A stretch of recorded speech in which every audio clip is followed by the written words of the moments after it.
Hello everyone, this is Justin, and I want to offer a different perspective on how to view the Photoshop tools, okay? So I'm going to fly through a technique right here, and don't worry about following along. This is not a tutorial, okay? What I want to do is offer a different way to view the tool sets, okay? The thing about Photoshop is it's not so much about memorizing every single technique. It's about understanding what can be possible and then figuring it out from there, okay? Knowing what's possible is definitely the first step. Okay, so I have an eraser, okay? Now, obviously you use the eraser to erase, okay? So I'm going to go ahead and select my text here and rasterize it so that I can erase, and I've done some erasing, okay?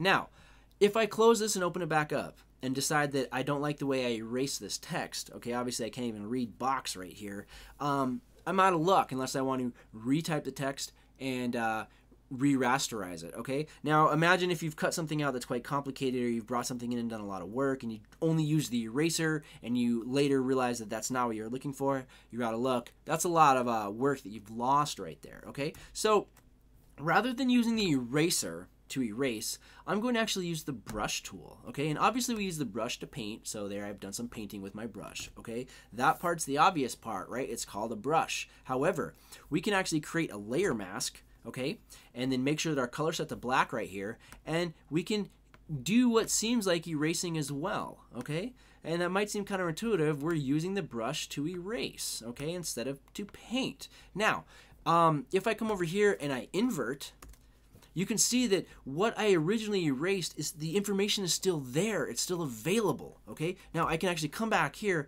switch my color over here to white, and paint those parts back in, okay? So that in itself is an incredible time saver, and I really recommend using the brush tool to do some erasing instead of using the eraser to do some erasing. Just use it on a layer mask. But there's a greater functionality of this, okay? Now, if I, whoops, let's go ahead and switch that color. If I go ahead and erase again, and I'm gonna skip ahead.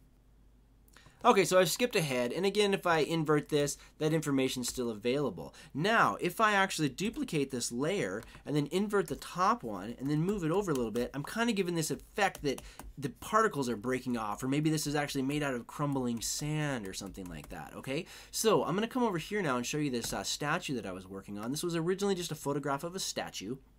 And, okay, so I used that same exact technique that I used right here, okay? I went in with the brush and I erased all different parts all over this thing using the brush tool, okay? And you can see by the kind of squiggly lines everywhere that I didn't just use a round brush or even a brush that's shaped like this kind of paint splatter here. I used a brush that was in the shape of a tree, okay? And so I erased parts all over the place, duplicated it, inverted the layer mask, and then I had all these parts that look like, you know, crumbling dust coming off of it everywhere. That's the same technique that I used right here, okay? So I did a whole lot of erasing right here, but I did not use an eraser. I used the brush tool, okay? Now, again, I'm not teaching this technique. I'm trying to convey this idea of using the tool sets beyond what you might think that you would use the tool sets for, okay? There is incredible value in seeing the tool sets for their potential function, regardless of their apparent intended use, okay? So for example, using the brush tool as an eraser, and by doing so,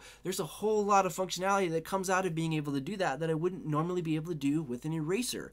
And I highly recommend taking this view when dealing with all of Photoshop. There's so many different things you can do here.